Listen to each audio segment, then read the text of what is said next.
Berapa banyak bersuka cita, lambaikan tangan, lambaikan tangan. Siapa yang datang dengan haus dan lapar, saudaraku? Ya, hari ini saudaraku sebelum Papi share, ada perwira baru di Kahal, Jakarta, saudaraku. Yaitu perwira Jessica Yonatania Stijo. Mari kita beri tepuk tangan buat Tuhan Yesus, haleluya. Kita lihat apa yang dia mau sampaikan, haleluya. Yuk silakan Jess.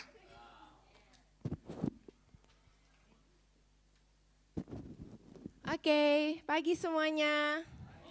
Oke, jadi hari ini, oh ya, Boker Tov. Oke, jadi hari ini kita kembali mau sharing tentang Benyamin. Siapa yang ingat kalau hari-hari ini kita lagi belajar tentang Benyamin? Yeay. Oke, dan ayat yang kita sudah bahas dari minggu-minggu lalu, ada yang ingat itu ayatnya di mana? Kalau lupa kita, biar nggak lupa kita buka dulu ya bareng-bareng ya. Kalau enggak, ntar nggak diingetin, lupa. Kejadian 49 ayat 27.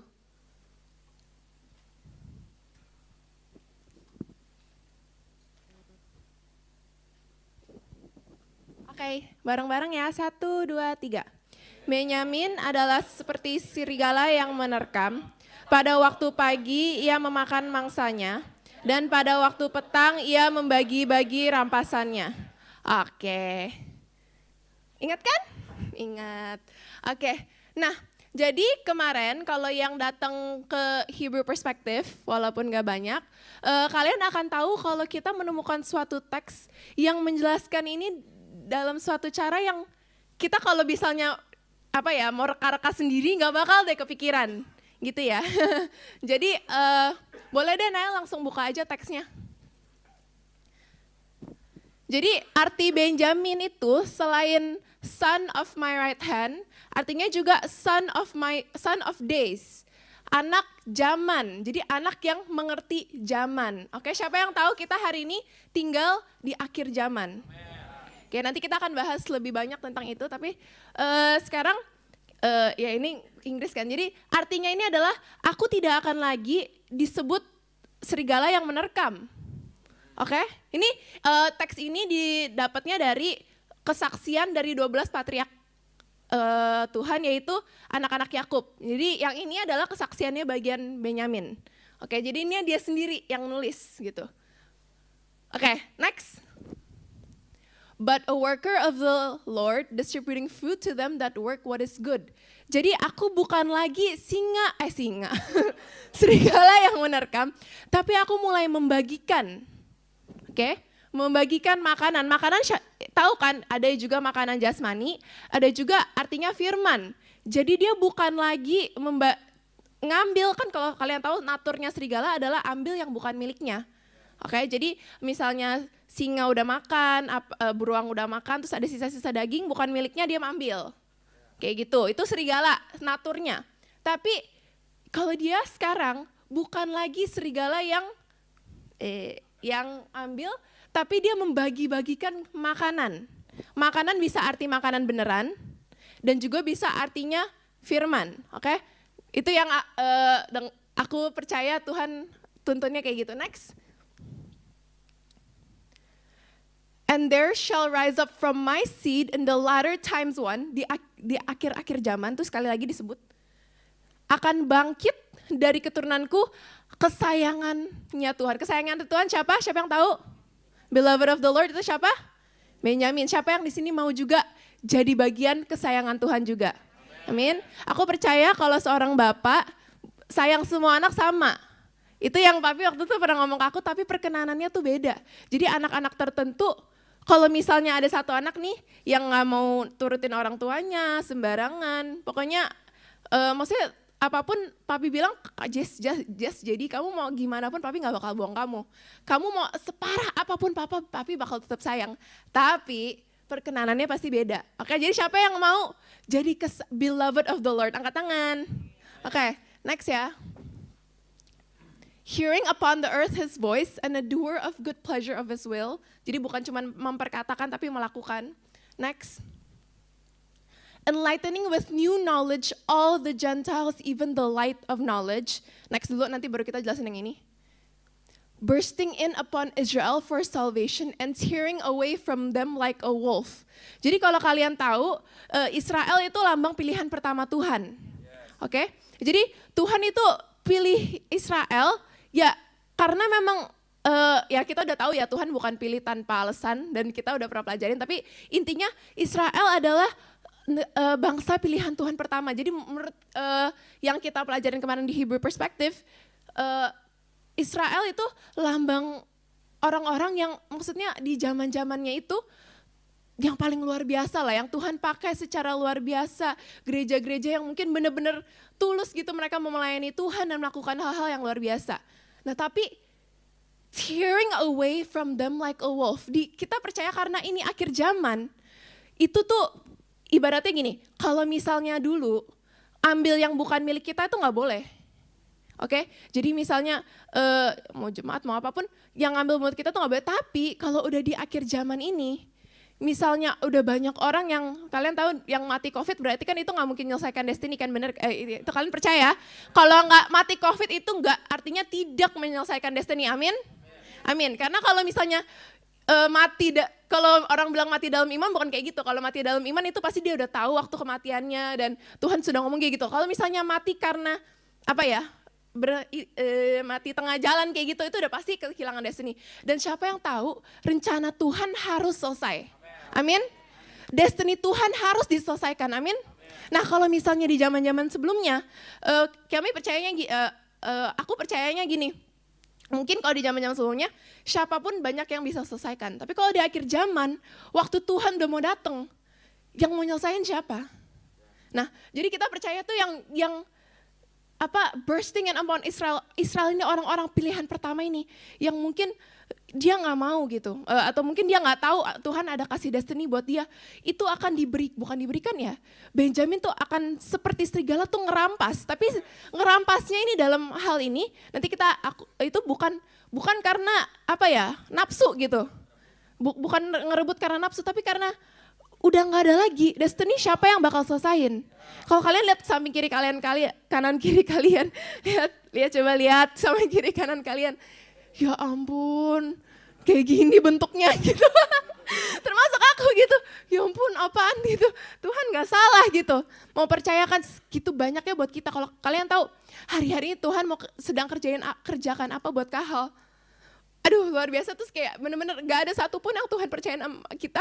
Itu kapasitas kita. Kalau kalian tahu tentang hotel yang di Jogja dan banyak hal pergerakan yang bisa ngadopsi Brimob itu semua. Ya ampun, lihat aja Kahal kayak gini gitu. Lihat aja orang-orangnya kayak gini. Menurut kalian itu kapasitas kita bukan? Bukan. Tapi Tuhan itu memberikan kepada orang-orang kecil. Nanti kita akan belajar Benjamin juga adalah memang salah satu suku yang terkecil ya. Orang-orang yang bukan siapa-siapa untuk sama-sama menyelesaikan. Dan dia gimana caranya nanti kita balik yang sebelumnya, Nel. Balik sebelumnya. Oke, enlightening with new knowledge all the Gentiles. Gentiles itu apa? Orang yang non-Israel. Orang yang bukan siapa-siapa, orang pilihan pertamanya Tuhan. Oke, jadi dia akan memberikan bukan cuma knowledge tapi kehidupan. Jadi kehidupan terang kepada orang-orang yang bukan siapa-siapa. Oke, next lagi. Next lagi. And giving to the synagogue of the Gentiles. Jadi bukan cuma orang yang bukan siapa-siapa, tapi orang yang bukan siapa-siapa ini dia akan turun dan dia akan cari orang yang bahkan ini sinagog bisa arti perkumpulan ya. Perkumpulan orang yang lebih bukan siapa-siapa lagi. Siapa yang mau ucap syukur kalau kita keluarga Kahal bisa membagikan nasi semut kepada orang-orang yang bukan siapa-siapa. Ya kalau misalnya di gereja yang paling tak terpandang siapa? Kalau di gereja nih yang paling gak dianggap itu siapa? Anak-anak muda. Kenapa? Karena kalau orang tua masih bisa kasih uang. Kalau anak sekolah minggu, orang tuanya masih. Tapi kalau anak muda nggak punya apa-apa. Siapa yang mau gereja hari ini rata-rata pasti nggak mau anything to do with anak-anak muda. Ya, tapi bisa. Siapa yang juga mau ucap syukur keluarga Kahal. Percaya kita semua ada bagian, amin. Dan harusnya mengambil bagian lebih juga. Giving to the synagogue of the Gentiles. Jadi kita datengin orang-orang yang bukan siapa-siapa, supaya mereka pun juga bisa ada bagian untuk menyelesaikan destiny itu loh yang banyak itu. Yang gak diselesaikan itu kita bisa selesaikan sama-sama. Karena kalau Benjamin, dia tuh tahu diri, dia tuh gak bisa melakukannya sendiri. Tapi siapa yang percaya keluarga Kahal itu hanya prototype, amin? kalau kita bisa menginspirasikan orang-orang yang memang luar biasa dipakai Tuhan. Wah, berarti kan dampaknya seperti apa? Destiny Tuhan yang sama-sama menyelesaikan destiny Tuhan, kita bisa sama-sama mempercepat kedatangan Tuhan. Karena kan destiny selesai. Oke, siapa yang mau sama-sama mempercepat kedatangan Tuhan? Oke. Nah, tapi ini adalah yang aku dapat hari ini tuh bukan finish line-nya apa ya? Kita keluarga Kahal as a whole, tapi bukan diri kita saat ini udah nyampe mana gitu. Ya, jadi tapi sebelum itu dalam anugerah Tuhan, aku kemarin tuh dituntun Tuhan untuk cari tentang German Shepherd. Bukan herder sama German Shepherd? Nggak tahu ya. German Shepherd. Nah, terus German Shepherd itu adalah anjing yang keturunan serigala. Jadi kalau saintis percaya semua anjing memang turunan dari serigala. Tapi itu bukan, kalau itu orang ngomongnya semua anjing. Tapi kalau misalnya German Shepherd itu keturunan langsung. Karena tuh German Shepherd spesies ini bukan ada dari zaman dulu. Oke, jadi pertama kali muncul itu 1988. Artinya tuh baru-baru ini, di akhir-akhir zaman ini ada orang di Jerman yang selective breeding, mengkawin silang, berapa kali, terus lahirlah German Shepherd. Nah, German Shepherd ini adalah campuran serigala tadi, Benjamin, dan Caleb. Caleb itu apa? Masih ingat ya anjing ya? Caleb itu siapa? Kalau di Alkitab, Caleb itu siapa? Iya, orang yang masuk kemana? Tanah apa? Gak ada suara. Caleb itu adalah orang yang bersama dengan Yosua, yaitu Yehoshua, orang yang bukan siapa-siapa, bahkan dia bukan orang turunan Israel, yang bukan siapa-siapa, gak dianggap, intinya siapa ini orang gitu, gentle. Dan dia tapi karena dia bersama dengan Yehoshua, dia bisa masuk tanah perjanjian.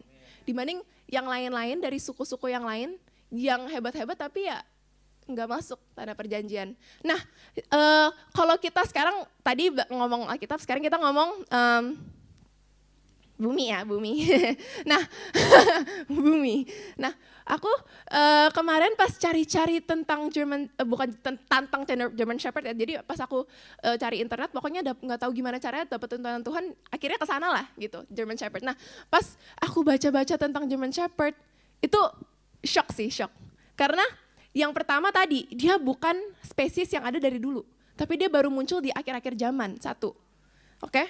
Yang kedua, dia tuh terkenal mulutnya itu soft mouth gitu. Jadi mulut dia tuh soft, nggak tahu sih maksudnya. Tapi kalau di informasinya ini, di website-website yang berbeda-beda, dia bilang gini, kalau dia mendapatkan mangsa, dia tuh kemungkinan sangat kecil untuk digigit. Karena mulutnya soft. Tapi kalau misalnya dia ambil mangsa itu cuma buat diangkat doang. Jadi dia bawa ke ownernya, pemunyanya. Ya, bukankah itu sama? Nanti kita akan baca ya di ayat yang lain. Kalau jemaat itu tuh bukan milik gereja. Bukan, jemaat itu bukan milik pendeta. Tapi jemaat itu milik siapa? Milik Tuhan. Jadi tuh kalau misalnya lambang hari-hari ini, begitu banyak orang tuh yang udah kehilangan destiny. German Shepherd ini akan ambil dan balikin ini ke ownernya. Ownernya siapa? Tuhan. Dan yang selanjutnya aku baca. Aku baca di internet, dia tuh penciumannya nggak terlalu bagus. Jadi kalau anjing-anjing yang lain yang buat hunting itu tuh pasti penciumannya bagus banget untuk dapat mangsa gitu, bisa dapat di mana mangsanya, cariin, gigit, makan gitu. Kalau dia penciumannya nggak bagus. Oke, tapi yang bagus itu penciuman yang nggak bagus itu kenapa gitu? Menurut aku sih kayak gini, karena kalau misalnya lagi pergi hunting sama ownernya, dia tuh nggak bisa milih-milih. Gue mau yang ini. Gue biasa kan gini loh. Kalau anjing lain, kalau misalnya aku baca di internet itu ada yang namanya pointers atau apa gitu. Pokoknya anjing yang khusus hunter, golden retriever, labrador gitu-gitu tuh mereka memang jago banget hunting. Oke, jadi mereka tuh caranya mereka hunting, mereka akan pergi ke suatu misalnya forest itu apa? Dia akan pergi ke suatu hutan dan dia akan pokoknya, oh ya ampun, ada ini. Terus dia panggil Gunggung atau gimana, dia yang apa kasih tahu pemunyanya, pemburunya, ini gitu. Tapi kalau misalnya apa? Iya itu kayak lucu banget. kalau misalnya dia karena penciumannya nggak terlalu bagus, dia tuh nggak bisa milih. Gue mau yang ini, itu pasti dia jadi dapat tuntunan ownernya gini, tangkap yang itu. Jadi siapa yang percaya hari-hari ini kalau kita nggak shema, semuanya sia-sia, amin? Amin. Jadi kita nggak bisa milih-milih, oh Tuhan, yang ini gue mau nyelamatin, lu siapa bisa nyelamatin? Maksudnya yang ini gue mau sharingin dia, yang ini gue mau datengin dia, yang ini, tapi nggak bisa gitu. Hari-hari ini kita harus shema, pasti ada orang-orang yang tepat, yang Tuhan kasih ke saya. Terus aku mau ucap syukur banget, hari-hari ini Tuhan tuh baik banget lah. Aduh ya ampun, kayak gini jadi perwira nggak salah. Ya ampun gitu. Aduh ya ampun. Tapi Tuhan tahu gitu kalau Jessica nggak dipaksa, bukan dipaksa lah ya, Tuhan nggak pernah maksa. Tapi kalau Jessica nggak didesak, udah puas gitu aja. Itu pokoknya ya udah begitu ya. Maksudnya ya udah gitu. Tapi Tuhan desak. Ada satu desak jadi salah satu perwira juga, tapi ada cara lain yang berhubungan dengan ini. Tuhan desak aku. Kayak belakangan ini ada orang-orang yang aku nggak pernah cari, tapi mereka sendiri yang nanya gitu. Jess, menurut kamu vaksin gimana? Jess, menurut kamu gimana gini kayak gitu kan? Tahu gak? Aku percaya itu Tuhan baik, kenapa? Karena Tuhan tahu, ya ampun nih anak gak gerak-gerak gitu loh. Kalau misalnya gua nggak yang kasih nih orangnya nih gitu, kayak German Shepherd ini nih, lu ngomongin dia, lu sharingin dia, kemungkinan besar Tuhan taruh dia di depan mata aku juga nggak akan Jessica sih tahu ngomongnya nanti ngomong tentang BTS, ngomong tentang ngomong tentang hal-hal yang gak sensi intinya. Tapi kalau tiba-tiba Tuhan kasih orang yang kayak gitu datang ke aku percaya itu Tuhan mau desak aku. Lu mulai sharing, lu mulai bergerak, lu jangan puas. Maksudnya oh iya papi gitu, mami gitu, mereka udah melakukan banyak hal, gue anaknya jadi gue ngintil aja gitu, nggak bisa kayak gitu. Sama kita semua juga yang di sini, walaupun kita anak papi mami, tapi bukan berarti kita bisa ngintil aja gitu. Karena kalau misalnya tadi Benjamin ini ngomong secara korporat, kan berarti kan orang-orang di dalamnya juga harus bergerak. Amin. Amin. Yang membagikan terang untuk the Gentiles itu tuh nggak bisa cuma papi dan mami, tapi kita semua. Amin. Amin. Nah, terus aku satu lagi ya. Udah ya? Oke, siap.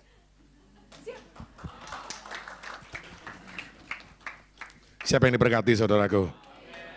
Ilmu surganya belum tinggi, tapi ilmu buminya lumayan lah ya. Ngerti nggak saudara? Kalau saudara belajar Hebrew perspektif, saudara tuh nggak cuma ngomong ayat, tapi saudara bisa menemukan pasangannya di bumi, saudaraku. Siapa yang percaya? Saya percaya kita semua juga Kaleb. Kita semua bukan siapa-siapa, bukan orang hebat, saudaraku. Orang lain dibilang anjing marah, kalau kita dipanggil anjing lu apa? Nah, huf. Nah, gitu. Karena kita tahu kita Kaleb. Tapi kalau cuma kita tahu Kaleb yang orang bukan siapa-siapa, nggak cukup. Kalau kita nggak ngerti bahwa kita juga orang yang dikasih atau Benjamin atau serigala. Siapa yang mau Tuhan pakai bukan cuma German Shepherd, tapi pakai kita Indonesian Shepherd, saudara. Siapa yang mau, saudara? Siapa yang mau? Nah, kita karena belum terlalu lengkap, jelaskan lagi ya. Kita kembali ke ayat yang tadi, sebelum nanti Papi teruskan Kejadian 49 tadi, ayat 27 dibuka. Nah, di sini dikatakan Benyamin adalah seperti serigala menerkam pada waktu pagi dan memakan mangsanya, dan pada waktu petang ia membagi-bagi rampasannya. Kata pagi di sini pakai kata boker, saudara, bukan boker yang itu ya. Kan tahu boker tof, saudaraku ya. Selamat pagi ya. Dan kata petang di sini pakai kata eref, saudaraku. Itu bukan malam, itu senja. Nah, kita akan belajar saudara kenapa pada waktu pagi dia sudah memakan mangsanya, saudaraku. Kalau saudara baca Alkitab, Yesus pernah berkata bekerjalah sewaktu masih siang. Enggak, dia enggak bilang pagi loh. Bekerjalah waktu siang, saudaraku. Karena akan ada datang saatnya di mana orang tidak bisa bekerja. Kenapa pagi, saudaraku? Masih ingat enggak? Bukan cuma umur panjang di tangan kanannya, artinya waktu menjadi keuntungan. Kalau saudara tahu, saudara adalah orang yang dikasihi. Saudara enggak menjadi bangsawan. Apa bangsawan? Bangsa yang tangine awan, saudaraku. Bangsa yang bangunnya siang-siang, saudaraku. Karena begitu kita bangun jam 11, saudaraku, harinya sebentar habis, saudaraku. Apalagi ada PPKM nggak boleh keluar. Bangun jam 11, saudaraku, ngobrol sebentar, bobok lagi, selesai satu hari. Siapa yang mau, saudaraku, pada waktu pagi, kita sudah memakan mangsa, saudaraku. Tadi Jessica udah jelaskan, serigala nggak pernah makan yang menjadi miliknya, tapi makanan di sini. Masih ingat nggak Papi sampaikan, jangan bekerja untuk makanan yang dapat binasa. Amin. Makananku adalah, kata Yesus, melakukan kehendak Dia yang mengutus aku dan menyelesaikan pekerjaannya, saudaraku. Jadi pagi memakan mangsa maksudnya dari pagi-pagi sudah sema dan melakukan apa yang orang lain tidak mau lakukan, saudaraku. Tadi Jessica udah jelaskan, siapa yang mengerti, saudara, banyak orang yang mati karena COVID, dan yang mati karena COVID jelas destiny nggak selesai. Siapa yang mau menyelesaikan destiny, saudaraku? Siapa yang mau katakan, Tuhan tolong saya mau Tuhan belajar menyelesaikan destiny. Tinggi. Dan dikatakan pada waktu petang. Kenapa? Petang itu kan menjelang malam. Malam itu di mana seorang tidak bisa bekerja. Menjelang kedatangan Tuhan itu makin sulit, saudaraku. Karena tahu diri, maka dia bagi-bagi. Banyak orang ketika kerja dari pagi terus dia berjasa. Papi ingatkan mami terus, saudara. Mami bagus gak melakukan 100? Bagus. Melakukan 1000? Lebih bagus. Bagus mana orang melakukan 1000 dengan merasa berjasa, dengan orang melakukan 100 tapi tetap berhutang. Bisa nangkep gak? Yang terbaik adalah melakukan cuma 100 tapi berhutang. Yang paling keren adalah melakukan 1000 tetap berhutang. Bisa nangkep gak, saudaraku? Tapi kalau kita melakukan dan merasa berjasa, Papi nggak mau dengar ada anak KHL yang berkata, itu kota itu berubah karena doa kami. Itu nggak tahu diri, saudaraku. Memang yang doa cuma lu doang. Siapa yang percaya doa bukan kita doang, saudaraku. Papi ini ngomong sama ibuin kita ini jujur, saudara. Kita ini dapat anugerah kebanyakan, saudaraku. Saya percaya KHL dapat anugerah kebanyakan, saudaraku. Papi bilang seperti misalnya Mahanaim itu ada gelas, dia udah menuin cawannya. Kan dia menuin cawan, kita kan nggak ada. Mana ada di KHL ajar penuhi cawan? Nggak ada kan, saudaraku. Kalau di Mahanaim, di Batra ada penuhi cawan. Di KHL nggak ada, saudaraku. Di KHL selalu bicara kelimpahan, mengalirkan, Syema alirkan. Benar nggak? Dipenuhi untuk memenuhi. Terus misalnya gelas sudah penuh, titik terakhir, tetes terakhir kita yang naruh. Akhirnya tumpah. Dan kita bilang, karena saya. Benar atau salah? Benar juga, memang karena setelah tetes terakhir itu kan. Tapi itu bukan total the whole truth. Bisa nangkap enggak? Kebenaran banyak orang menabur. Tapi kita menuai, saudaraku. Siapa yang masih sepakat, saudaraku, bahwa KHL dengan anugerah Tuhan akan mempersatukan Indonesia, coba. Mempersatukan Kristen dan Islam di Indonesia. Caranya gimana? Dengan memiliki 34 hotel di 34 provinsi, saudara. Iman itu nggak bisa datang ujuk-ujuk, saudaraku. Loh, punya satu, sampai sekarang satu pun belum. Tapi iman Papi 34. Dulu Papi pikir iman 34 itu gede. Sampai Tuhan berikan Papi seorang partner, kokonya Ciwasi, namanya Koyanto, yang visinya 500 hotel. Anda kalau berpartner sama orang yang punya 500 hotel, atau visinya 500 hotel, Anda mau berapa? 5 aja cukup, Anda nggak bisa jadi partner, saudara. Nangkep nggak habis ini? Siapa yang mau pada waktu petang, membagi-bagi rampasan? Siapa tahu, saudara, kita disuruh tadi, Jessica yang ngomong, kita juga perlu menangkap itu, kita nggak perlu milih-milih. Amin. Kalau dulu, saudara, Tuhan masih milih orang-orang hebat. Maksudnya apa? Orang-orang yang mau segala. Kalau di akhir zaman siapa aja, saudara. Saudara baca Lukas 14, pesta nggak penuh. Pergi ke pinggir jalan, ketemu siapapun, undang mereka. Saya mau lakukan itu, siapa mau lakukan itu. Nah, saudara percaya nggak dalam Tuhan tuh nggak ada yang namanya kebetulan? Yang percaya, saudaraku.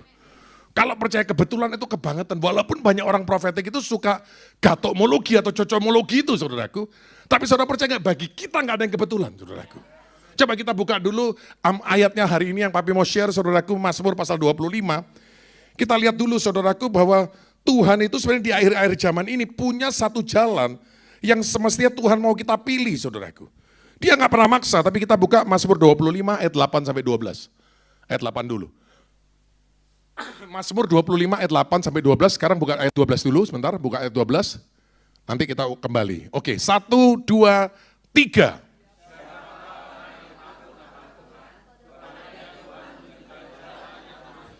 Tadi Jessica udah katakan kan, kalau anjing biasa punya penciuman tajam, dia bisa pilih mangsa.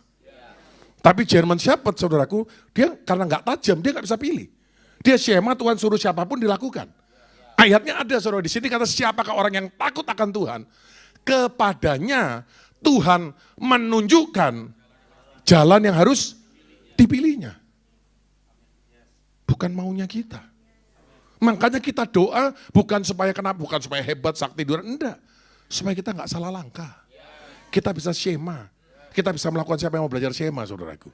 Tapi sekali lagi Papi bilang banyak orang selalu baca ayat 12. Padahal dimulai dari ayat 8. Kita lihat dulu, coba kita baca 1, 2, 3.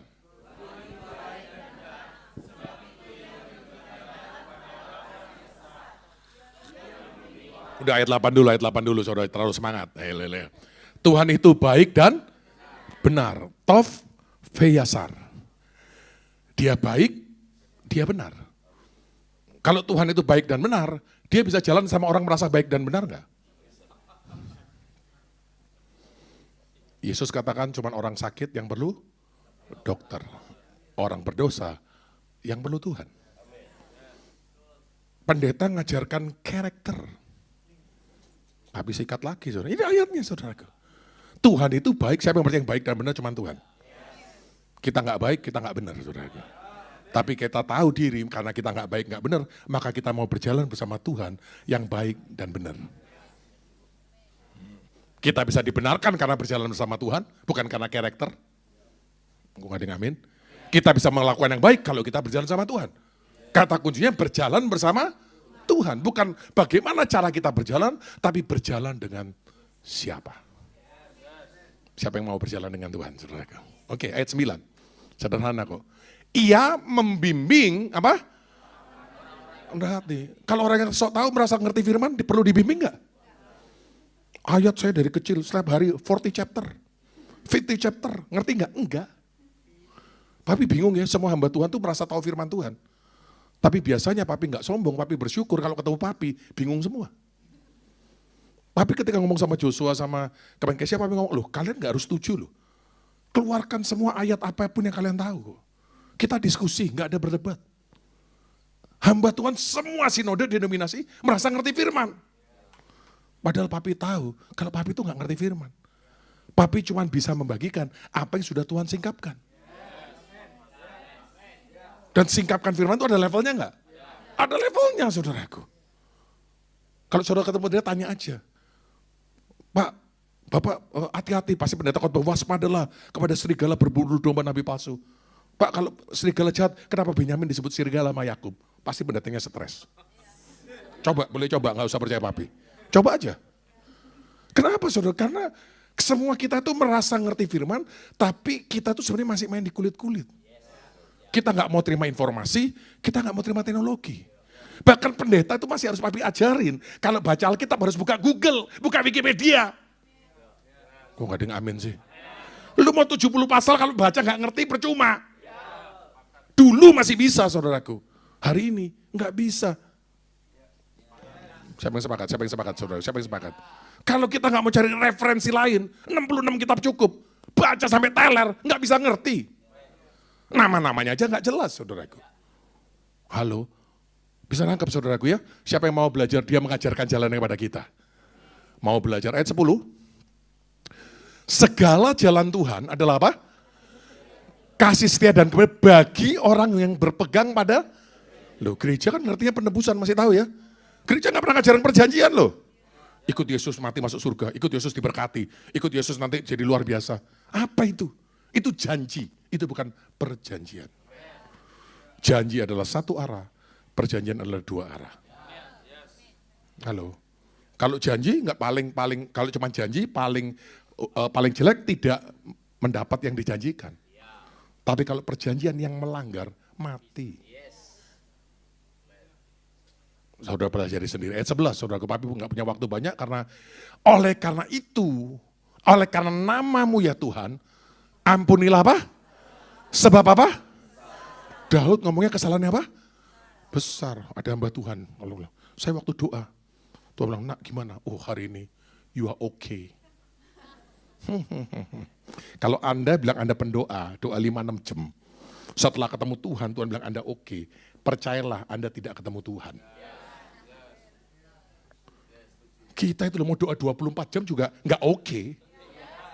Ngerti enggak saudara? Ngerti enggak? Nangkap enggak saudaraku? Kalau kita ketemu Tuhan, kalau Tuhan sayang, Tuhan itu negur, nggak mungkin kita bisa oke. Karena kita oke berarti udah 14-15 sama Tuhan. Halo, Hamba Tuhan makin berdoa bukan makin rendah hati, makin sombong. Halo? Lebih mending mana doa 2 jam tapi nggak sombong, sama doa 4 jam tapi sombong? Udah ngerti saudara? Mendingan doamu 2 jam tapi nggak sombong. Tapi kalau bisa 4 jam nggak sombong itu lebih keren. Bisa doa 10 jam nggak sombong itu makin keren. Beri kemuliaan buat Tuhan kalau saudara ngerti ini saudaraku. Nah, baru dikatakan ayat 12 saudaraku di sini, next. Ya, kalau kita takut kepada Tuhan, Tuhan yang akan menunjukkan. Siapa yang bilang Tuhan aku mau Tuhan, Tuhan nunjukin. Setiap hari aku mau Tuhan. Ketemu siapa? Bukan maunya aku. Bukan ketemu BTS saudaraku. Bukan ketemu Spice Girl, Spice Girl zaman papi yang gak ada yang tahu ya saudara. Bukan ketemu Blackpink katanya, gue kan gak tahu yang sekarang-sekarang saudara. Kalau gak dengar anak muda gak tahu, gak pernah lihat gitu-gituan saudaraku ya. Haleluya saudara. Jadi ketahuan kalau sekarang pendeta begitu ngomong nama yang terkenal, salah nama berarti ketahuan umurnya saudara. Ada film saudara yang nonton, oh Cindy Crawford tuh seksi ya.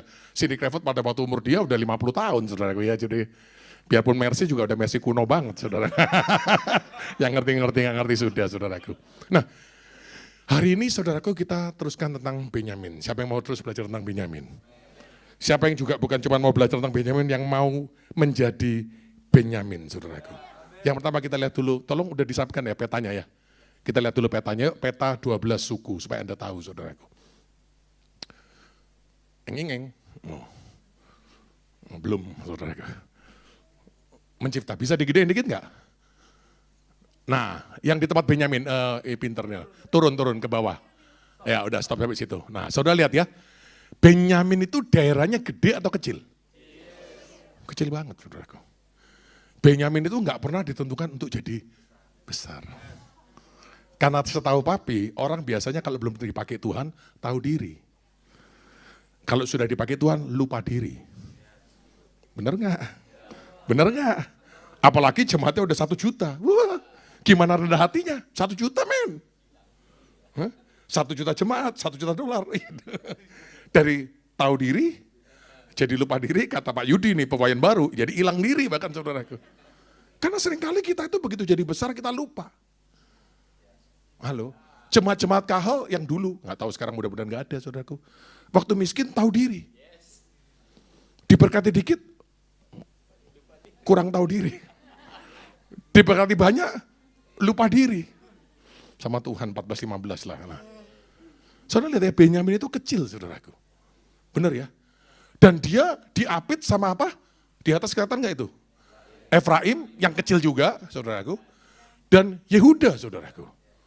Anda ngerti saudaraku, Yuda itu kalau dulu zamannya itu kan memang raja itu Yehuda, imam itu Lewi, saudaraku, kesulungan itu adalah Yusuf yang kepada Efraim, bukan kepada Manasye, ingat ya. Manasye yang sulung tapi Efraim yang dapat kesulungan secara roh. Tapi Juda kalau bicara sekarang kan adalah imam dan raja Melkisedek. Halo. Dan Efraim bicara tentang kesulungan.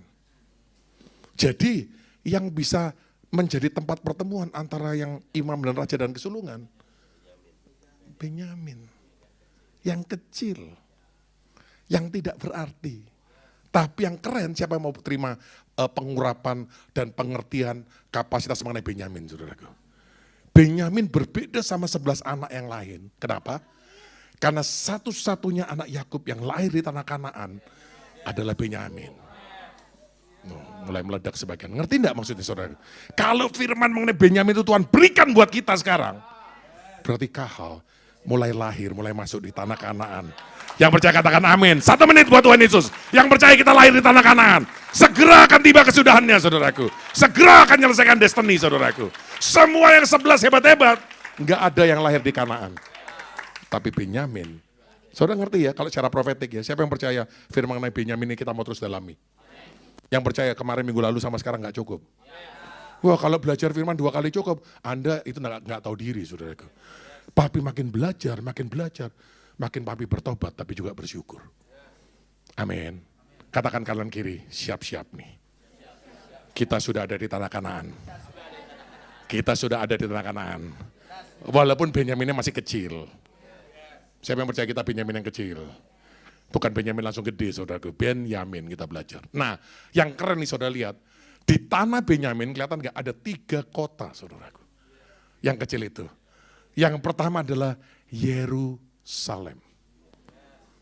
Saudara lihat nih, saudara lihat. Percaya nggak? Yerusalem itu ada di wilayah Benyamin. Jadi siapa yang akan membangun bait suci? Wah, Papi ngomongnya merinding, saudara. Waktu Papi sharing sama Joshua kemarin, Jos, Tuhan suruh kami bangun Holy Stadium di Jogja. Joshua bilang setelah saya jelaskan, dia jujur, dia 50-50. Ya bagus, karena benar dia kan dapat masukan dari Ibu Iin. Selalu ngomong, Pak ini bangun waktu butuh 2 tahun loh. Atau 1 tahun nanti udah mau Tuhan datang, masih ini. Loh, Papi gak bisa ngomong banyak, tapi Papi bilang, gak pewayan tuh gak dikasih sama Tuhan buat semua orang.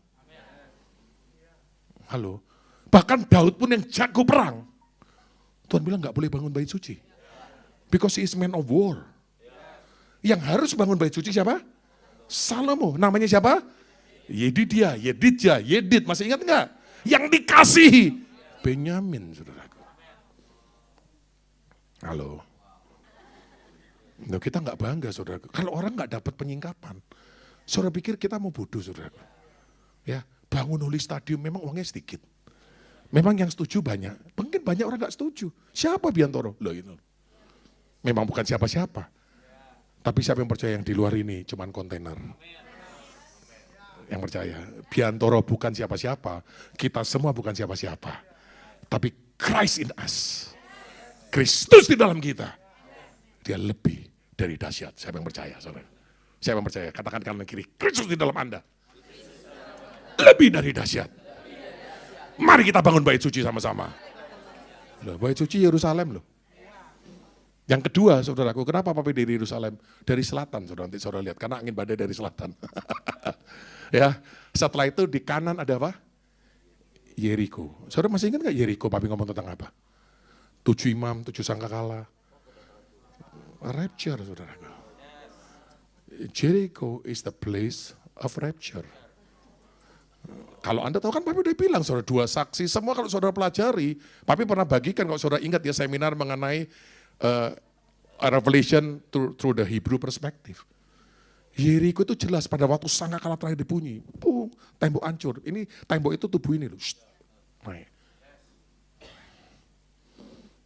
Jadi saudaraku, bukan cuma bangun bait suci, destiny daripada daerah Benyamin membawa orang, menuntun orang sampai pengangkatan.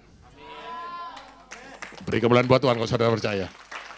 Makanya nggak banyak gereja gila kayak kita, berani nulis angka.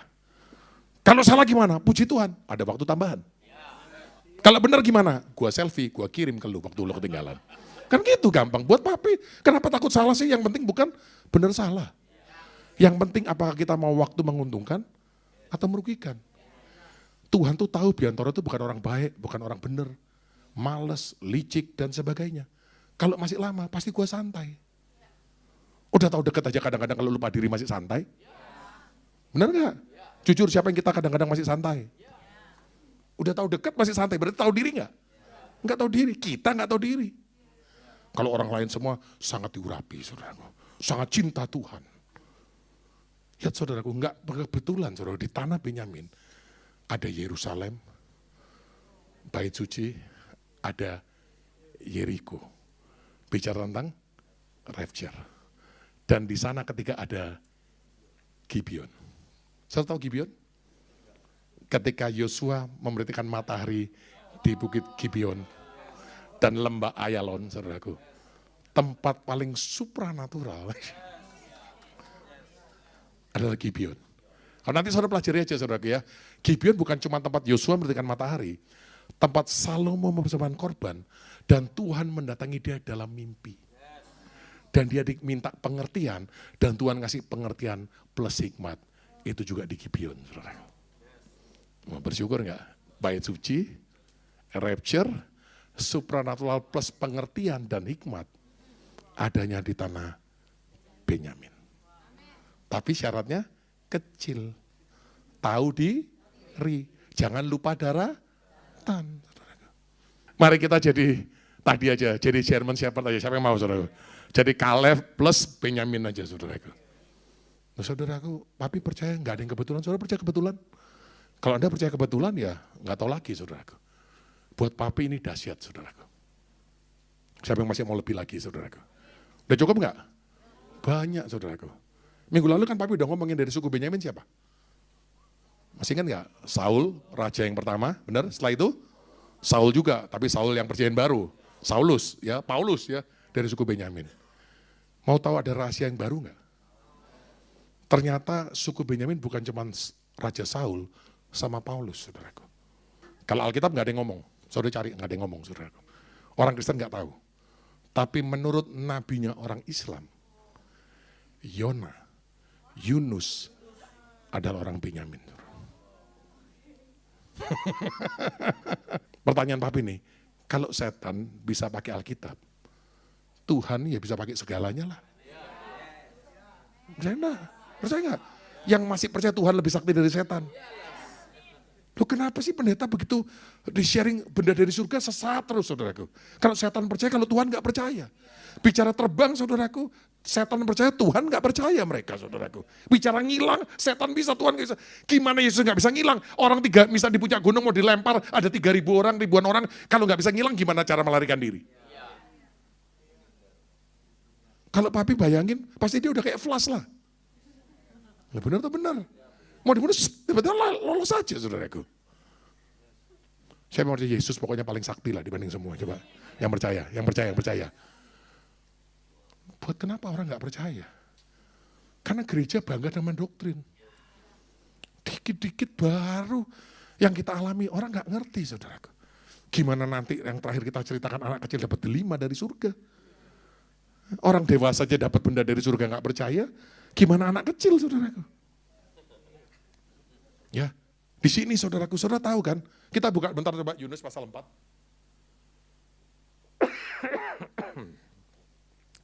Ayat yang terakhir.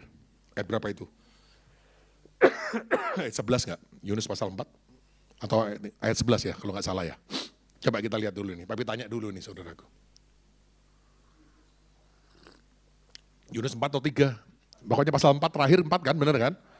Ayat 11 yang terakhir kan? Ini kenapa nggak keluar-keluar nih? Oke. Coba saudaraku. Kita udah tahu ceritanya lah ya. Bagaimana tidak aku akan sayang kepada Niniwe, kota yang besar itu, yang berpenduduk lebih dari 120.000 orang, yang semuanya tidak tahu membedakan tangan kanan dari tangan kiri. Apaan itu nggak bisa bedain tangan kanan sama kiri? Tapi sebelum cerita ini mau cerita yang dahsyat nggak? Yang paling baru papi baca. Kenapa akhirnya ikannya muntahin Yunus? Udah gadul, kenapa ikannya muntahin Yunus? Ya disuruh Tuhan pasti, ya kalau disuruh Tuhan nggak salah sih, tapi nggak tahu ceritanya kan kurang seru. Yang papi baru baca ini, baru beberapa hari lalu saudaraku. Ternyata setelah Yunus di perut ikan, dia doa, Tuhan kasih hikmat. Dari dalam perut ikan, dia ngomong sama ikan besarnya. Lu ye, oh keren ya Yunus. Kalau nggak muntahin gua, di tempat yang Tuhan suruh di kota Niniwe, nanti kita berdua akan dimakan Leviathan. Lu sama gua mati bareng-bareng. Kalau Anda ngerti perut ikan itu selalu lambang rahim, dunia orang mati saudaraku. Ada orang di depan maut udah gemeter saudaraku. Yunus, keberanian dari mana? Dari perut ikan. Ngancam ikannya saudara. Anda nggak percaya terserah. Buat saya pokoknya yang makin aneh, makin dahsyat, makin nggak mungkin. Saya makin bersyukur. Karena bagi Yesus Biantoro nggak ada yang mustahil. Keren nggak? Siapa yang mau punya Tuhan kasih kekuatan seperti itu? Saya percaya, papi percaya jalannya cuma satu. Anda demonstrasi kuasa Tuhan. Benar nggak?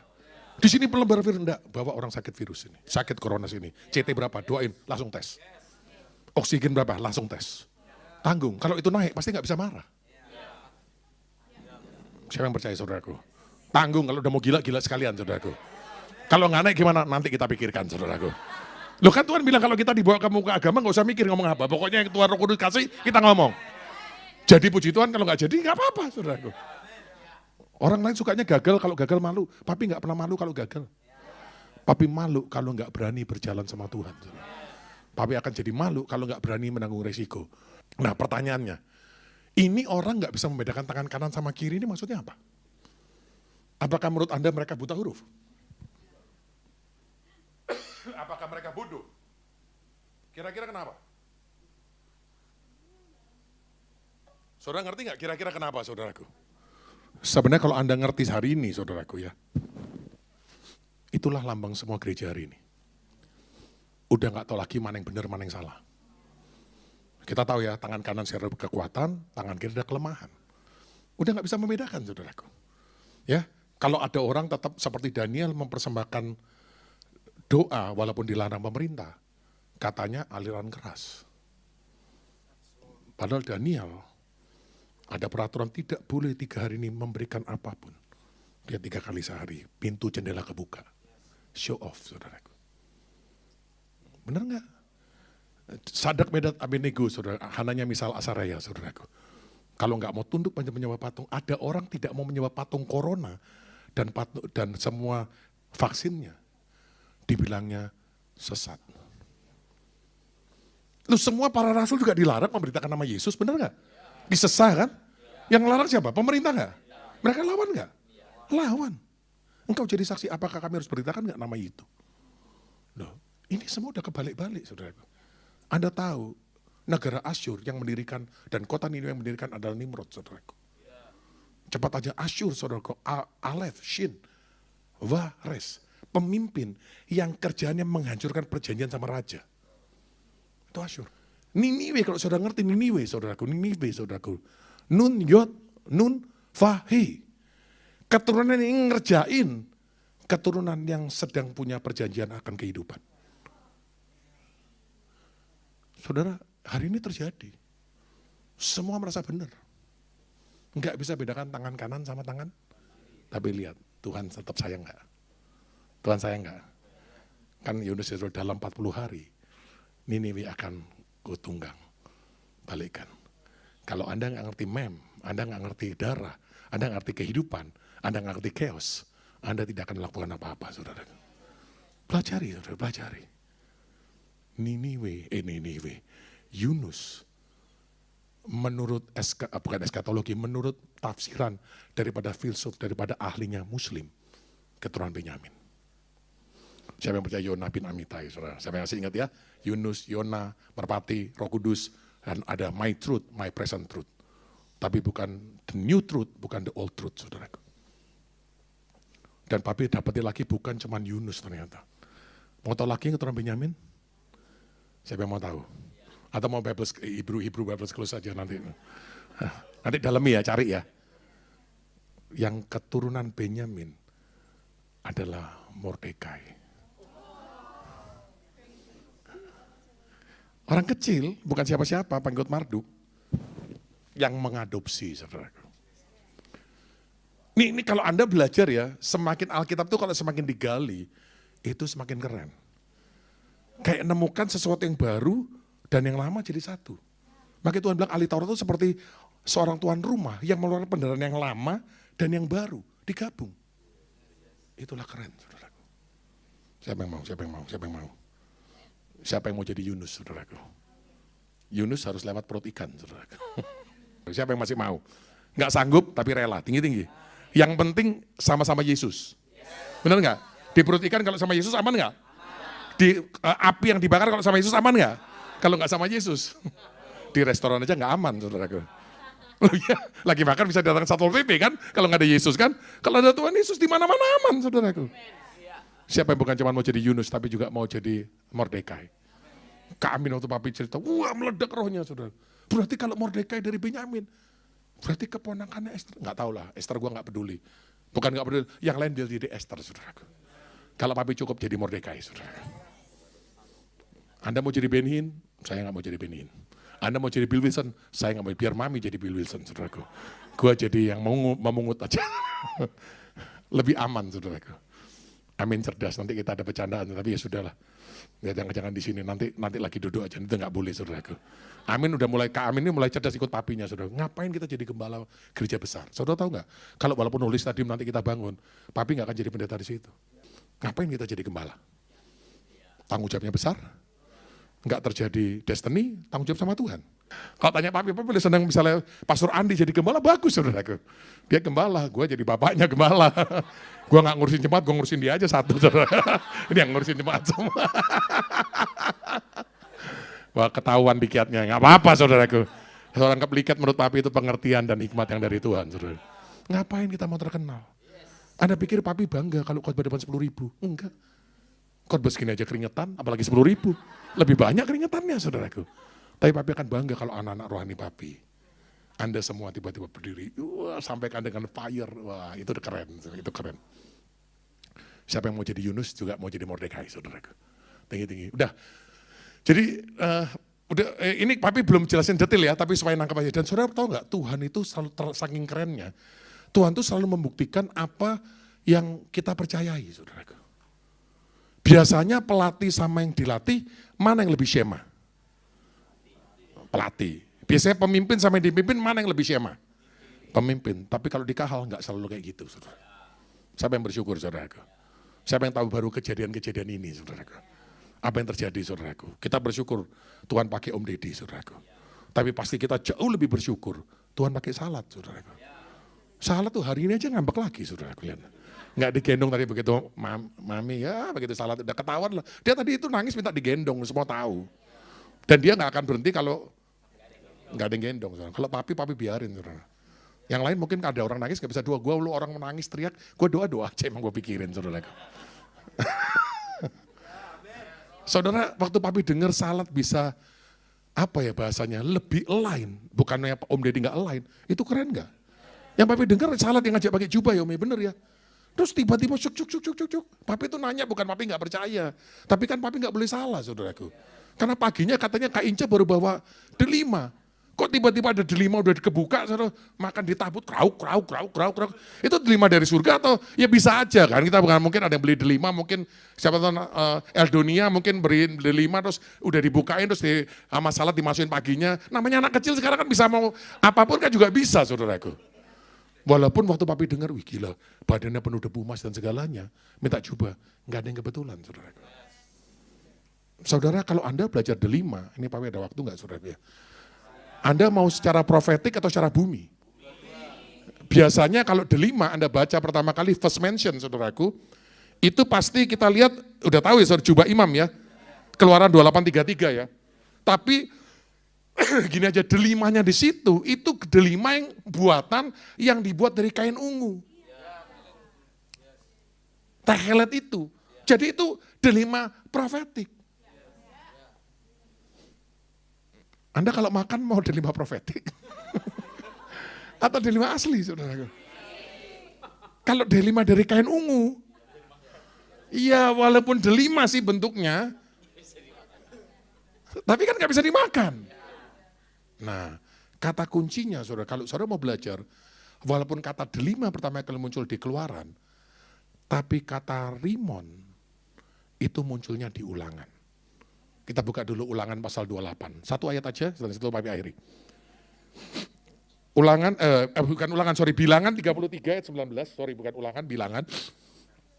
Bilangan 33. Nah, saudara harus belajar, kalau saudara baca rimon, itu diterjemahkan bahasa Indonesia rimon. Rimon itu delima. Ya, ayat 19. Bilangan 33 ayat 19. Nah, nanti papi jelasin di sini dulu. Ayo baca bersama-sama, 2, 3.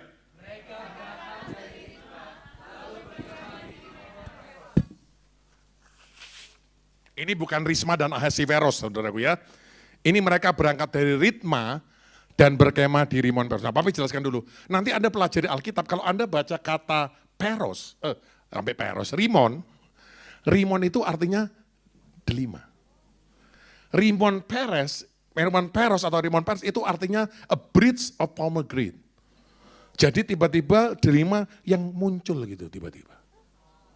Itu artinya saudara. Nah kalau saudara pelajarin Bilangan 33, ini adalah tempat persinggahan orang Israel di bawah pimpinan Musa dan waktu keluar daripada tanah Mesir, mereka banyak tempat persinggahan. Dan papi nggak ngomong yang lain karena belum disingkapkan. Kalau nggak disingkapkan nggak tahu saudaraku. Papi cuma ngomong yang disingkapkan. Ngapain sih kita sok tahu merasa ngerti semua firman? Anda kalau kenal pendeta yang ngerti semua program, ketemuin papi deh. Setelah papi aja ngomong 15 menit, pasti pilihannya dia yang bertobat atau siapa yang bertobat nggak tahu lagi, saudaraku. Mereka berangkat dari ritma. Nah ini saudara, nggak tahu saudara bisa nangkep nggak, ledakan buat papi meledak luar biasa. Ritma itu adalah tempat yang tidak diusahakan, tidak ditanami, saudara. Dan menjadi ada sempilan, bukan sempilan apa, mencuat-cuatan, apalah nggak tahu bahasanya. Tapi ngerti ya, dari nggak ada, muncul delima. Yang kita percaya, kalau kita dalam tuntunan Tuhan, bukan cuma ada Yerusalem, ada Yeriko, ada Gibeon, saudaraku. Maka tempat yang tidak diusahakan menjadi sembulan atau sempian atau muncul delima. Delima, saudaraku ya, kalau saudara belajar Rimon, saudaraku, Resmemva dan Longnun, saudaraku, artinya raja mengalirkan perjanjian yang menjadikan kita keturunan ilahi, saudaraku. Nah, delima itu bicara soal righteousness. Delima itu bicara soal kebenaran yang daripada Tuhan. Makanya ada delima yang kita udah tahu, ada yang isian 613, saudaraku. Seperti 613 mitzvot. Apa yang terjadi dengan delima? Orang Israel biasanya, kapan makan delima? Rosh Hashanah, saudaraku. Waktu-waktu rapture, saudaraku. Yom Teruah, mereka makan delima satu demi satu. Bedanya delima sama buah lain bijinya satu. Delima bijinya, banyak benihnya. Lu kalau makan delima, lu telan bijinya, ya itu salad, saudaraku. Karena semua makanan ditelan, saudaraku. Bayangin ya, jadi setiap kali Rosh Hashanah, orang Islam makan delima satu demi satu. Makan satu, dia ingat satu mitzvah. Makan satu, dia dapat satu kebenaran. Makan satu, dia dapat kekuatan. Makan satu, dapat keilahian. Siapa yang mau terlibat, saudara? Katakan dengan siapa yang bersyukur. Tuhan ini keren, saudara. Makanya kita ini tim, saudara. Pemimpin boleh kurang lain, tapi Tuhan bisa pakai yang paling kecil. Karena kita dari awal bicara, dari Jessica udah katakan kita nggak bicara satu orang mengenai destiny, nggak bisa, saudaraku. Benyamin tahu diri pada waktu malam, pada waktu Erev senja, dia membagi-bagi. Ada porsinya. Papi suruh doa puasa kayak Om Didi, sampai kelenger juga nggak sanggup, saudaraku. Papi suruh kerja sampai kayak mami, sampai pingsan juga nggak bisa, saudaraku. Tapi papi melakukan harus fungsinya papi. Dan papi berdoa siapa yang kita melakukan fungsi kita juga.